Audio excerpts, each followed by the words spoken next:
Hey everyone, we are working to hit 1,000 subscribers and I need your help to get there. If you enjoy the content, please hit that subscribe button right now. Easy, chaotic, but honestly found a lot of clarity, a lot of confidence in where I'm at and where the future of my career is heading. And yeah, so honestly kind of all over the place, but feeling really good and having a lot of clarity right now. Kate, when you look at this team and the veterans that they have and like a young player like Cam Hughes, what excites you about this roster that they've built over the offseason? Yeah, well, I think they've done a tremendous job of constructing this roster in the offseason, and yeah, they brought in someone like NECA, who's been in this league for 14, 15 years, even Erica Wheeler, Kelsey Plum, Ariel Atkins. All of these players have so much experience, and I think this is a great atmosphere for me to come into and be able to continue to learn. I'm still young in my career, so I think this is just a really good opportunity for me to grow. You just watched Kate Martin, Caitlin Clark's best friend. Her ride or die from Iowa, the woman who had her back through 2 national championship runs. You just watched her sitting in front of cameras in Los Angeles, fighting back tears, barely holding it together, talking about how painful the last few days were. And you know what the craziest part of that whole scene is? The Indiana Fever could have called her. They had the spot. They had the need. They had every reason in the world to make that phone call. And instead, they signed another guard from South Carolina. I'm Dre Fiver. Welcome to Street Hoops. We call it like we see it. We don't take checks from anybody. And today we are dragging the Indiana Fever front office through every single mile of the mud they've earned. Because what happened on May 11th, 2026 is not just a bad roster decision. It is a symptom of a disease that has been slowly rotting this franchise from the inside out. And the name of that disease is the South Carolina Pipeline. Strap in, folks. This is going to be a long one. So let's set the table here, because context is everything. According to reporting by the Indianapolis Star's Chloe Peterson, the Indiana Fever officially signed guard Bree Hall to the team's final player development contract roster spot on May 11th. The Fever's official release confirmed it.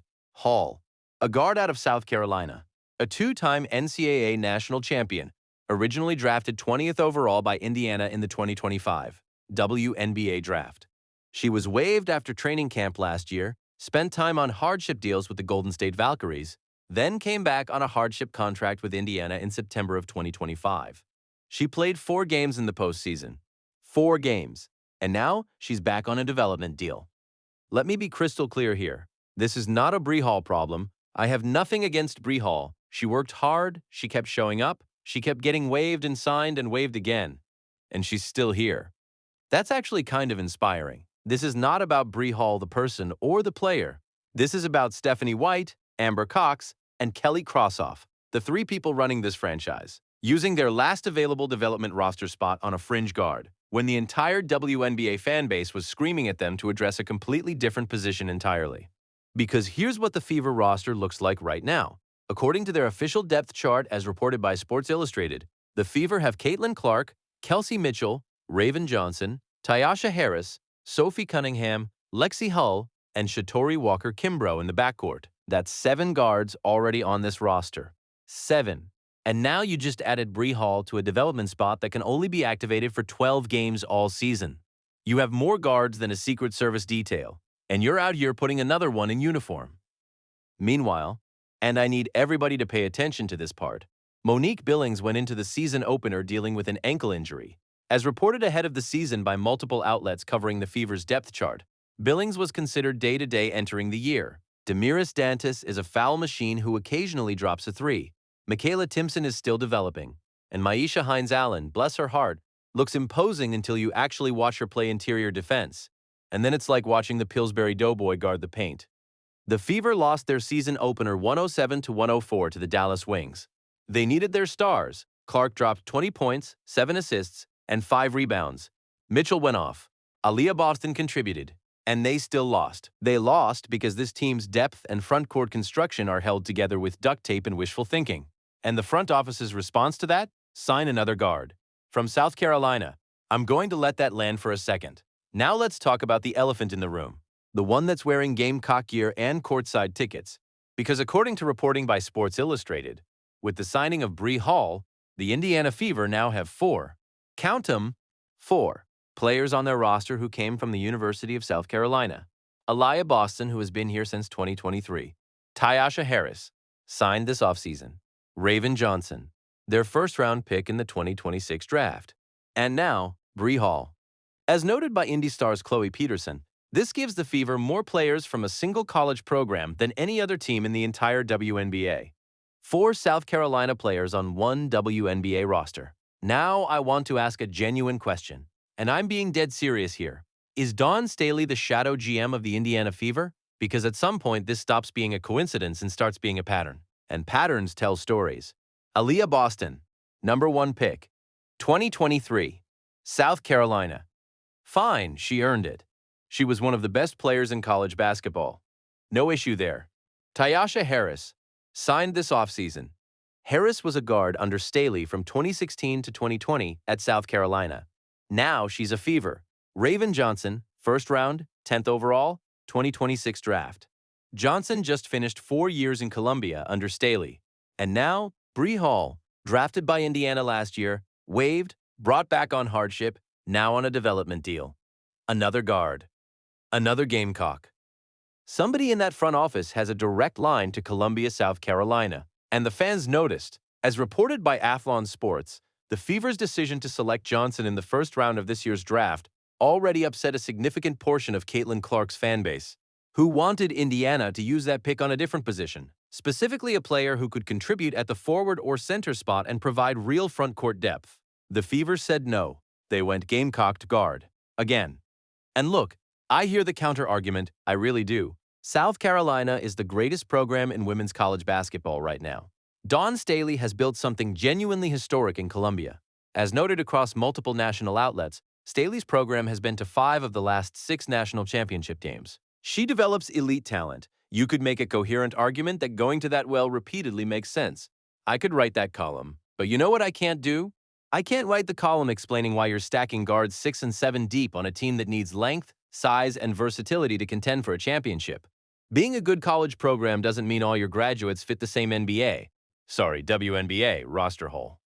And now, I want to talk about the move that's going to haunt this franchise. Because while the Fever were out here running their 4th South Carolina alumna through the development contract revolving door, Kate Martin, Caitlin Clark's best friend, her college teammate, the woman who celebrated every Iowa win at her side, was sitting there in free agency. Available. Hungry. Looking for a team. According to ESPN's Kendra Andrews, Martin was cut by the Golden State Valkyries on Thursday ahead of the 2026 regular season, despite having averaged over 16 minutes a game for them in 2025. The team said it was purely a business decision. The Valkyries had a crowded guard rotation, and Martin had dealt with a quad strain in late April. She cleared waivers, she became available to every team in the league. And according to reporting by Just Women's Sports, within days Martin had signed a development deal with the Los Angeles Sparks. Not Indiana, not the team that employs her best friend, the Sparks. And here's the detail that makes it even worse. As reported by ESPN, the Sparks host the Indiana Fever on May 13th. So Kate Martin could be in a Sparks uniform playing against Caitlin Clark less than a week after she became available. You cannot write this stuff. Now, full transparency, Martin did have a grade 2 quad strain. The injury is real. As reported by Fox Sports, that was part of why Golden State moved on. So I'm not saying the Fever had zero concerns about her health. But here's my problem. You had the development roster spot. You had the need for wing and guard versatility. You had the personal connection between your franchise player and the available free agent. And instead of making the call that the entire internet was screaming for you to make, you went back to the South Carolina well for a player you've already waived once. And that brings me to the bigger narrative that I think is starting to crystallize for a lot of Fever fans. The narrative that Caitlin Clark is slowly being turned into a passenger on her own team. Stay with me here, because I'm not just making this up. This is based on something Stephanie White herself said publicly. As reported by High Post Hoops ahead of the 2026 season, both White and Clark acknowledged that the plan is to keep Clark playing off the ball during portions of games this year. The stated reasoning is load management and preventing the injuries that cost her 13 games in 2025. And on paper, that sounds responsible. I'm not a monster. I understand the logic. But when you zoom out and look at the whole picture, an offense that, by multiple fan accounts, appears structurally built around Kelsey Mitchell as the primary ball handler, a roster loaded with South Carolina guards, and a development contract spot that went to another Gamecock instead of a player from Clark's own orbit. The vibes are off. The vibes are very, very off. Because the question fans are asking isn't just why didn't we get Kate Martin? The question fans are asking is a deeper one. Does this organization actually understand what it has in Caitlin Clark? Does it fully grasp that she is the reason the league had one of its most watched seasons in recent memory? Does it understand that she averaged 20 points, 7 assists, and 5 rebounds in a season opener, despite wearing a back brace and making 2 trips to the tunnel? According to Newsweek's season preview coverage, analysts entering 2026 view a healthy Clark-Boston-Mitchell trio as a legitimate championship threat. The talent is undeniable, but talent doesn't win championships if your roster construction is fighting against itself. 6 guards, 7 if you count Bree Hall. One of the more questionable frontcourt rotations in the league. Monique Billings dealing with an ankle injury on opening night. Damiris Dantas as your backup center. And your last developmental roster spot going to, say it with me, another South Carolina guard. Now let's talk about the front office themselves, because they deserve their own dedicated moment in this video. Stephanie White, Amber Cox, Kelly Krossoff. 3 decision makers. 3 people with full visibility into the state of this roster. 3 people who looked at the landscape of available players, watched their team lose a season opener, saw Kate Martin sitting there in free agency, and still came to the conclusion that the right move was Bree Hall on a development deal. Amber Cox was asked during training camp, as reported by the Ajax Basketball, about the team's overall philosophy heading into 2026. She talked about adding the best resources, bringing in the best of the best, making the experience great from top to bottom. Those are nice words. Words are easy. Roster construction is where you get judged. And right now, the Indiana Fever are being judged by their own fans, by national media, by literally every corner of WNBA Twitter, on what they've built. As reported by Sports Illustrated, Indiana going into this season with 4 South Carolina players is unprecedented in terms of single program concentration on any WNBA roster. And look, that's a data point. It's not a crime. But when you layer it on top of the offense being constructed around Kelsey Mitchell's ball handling, the Clark off-ball adjustment, and the continued absence of a true dominant big who can protect the paint and rebound consistently, the pattern starts to look less like good recruiting and more like something else entirely. More like a front office that has a specific phone book it keeps going back to, regardless of whether those numbers address the team's actual needs. And before I wrap this up, I want to address something directly, because there's going to be people in the comments who say, Dre, calm down, it's a development contract, it doesn't even count against the cap. This is a non-story. And here's my response to that. You're right, technically, a development deal is a development deal. As reported by USA Today's coverage of the new CBA, these contracts don't count against the salary cap. They're pro-rated minimum deals, and the player can only be activated for 12 games. In the grand scheme of a 44-game season, you're right that it's not the most impactful roster decision ever made. But that's not the point. The point is the signal it sends. The point is that when you have a choice, and the Fever had a choice, about which players represent your organizational philosophy, your 2 development spots say everything. They tell you who the front office believes in. They tell you what program connections matter. They tell you how this organization thinks about talent acquisition. And when both development spots are filled by South Carolina products, Justine Pissot was already in the first development slot before Hall's signing, and Kate Martin is crying on camera in Los Angeles because nobody who should have called her did, that's a statement, whether you meant it to be or not. As ESPN's Andrew noted in the Kate Martin piece, Martin's arrival in LA happens just in time for the Sparks to host the Fever on May 13th. Think about that. In what is shaping up to be one of the most emotionally charged reunion games in recent WNBA memory, Kate Martin could walk onto that floor in a Sparks uniform and line up across from her best friend, Caitlin Clark. And every single person who watches that game is going to be thinking, why isn't she in a Fever uniform? Why didn't Indiana make that call? What exactly is happening with that front office? These are not unreasonable questions. These are the questions that a fan base which has invested enormous emotional energy into this franchise over the last 2 years is entitled to ask out loud. And if Stephanie White, Amber Cox, and Kelly Krossoff don't like hearing these questions, well then make decisions that don't generate them. Here's my bottom line.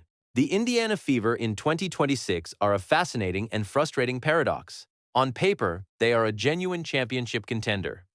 Caitlin Clark, fully healthy, is a top 3 player in this league.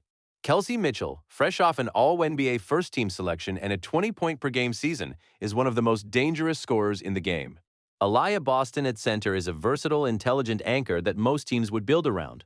On paper, With a proper supporting cast constructed to address real weaknesses, this team has the firepower to win it all.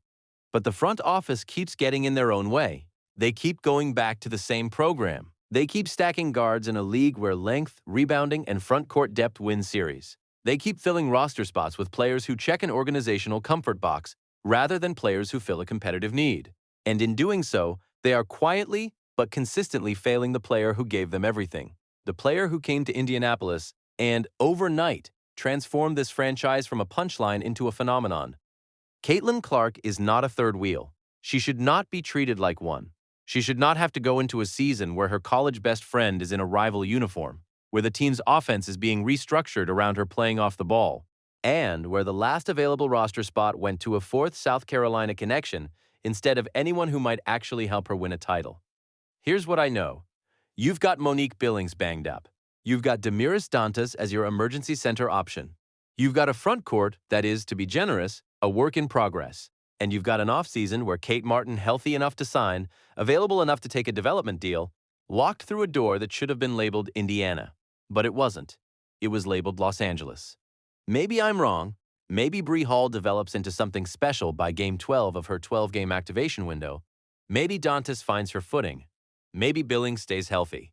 Maybe the South Carolina players gel perfectly, and Indiana goes on a championship run and everyone calls me crazy. I genuinely hope so. I'm telling you right now, nothing would make me happier than watching Caitlin Clark hoist a trophy in Indianapolis. Nothing. But hope is not a roster strategy.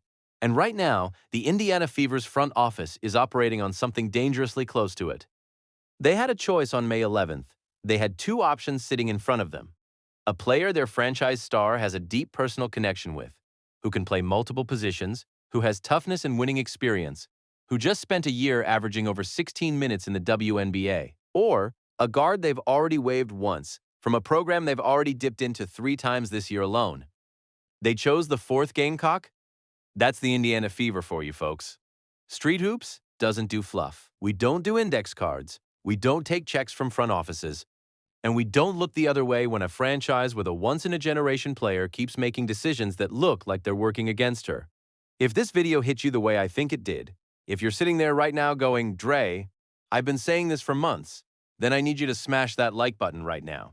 Seriously, hit it hard. It takes 2 seconds and it means the world to keeping this channel alive and keeping these conversations happening. Drop your thoughts in the comments. I want to know, am I overreacting? Or is the South Carolina pipeline genuinely becoming a problem for this team? Do you think Kate Martin should have been in a Fever uniform? Is Caitlin Clark actually being pushed to the margins of her own franchise? Let me know. I read every single one. And if you haven't subscribed to Street Hoops yet, what are you doing? We're here every week, no filter, no agenda, just real talk about the game we love. Hit that subscribe button, turn on the notifications, and I'll see you right back here for the next one. I'm Dre Fiver. This is Street Hoops. We call a spade, always.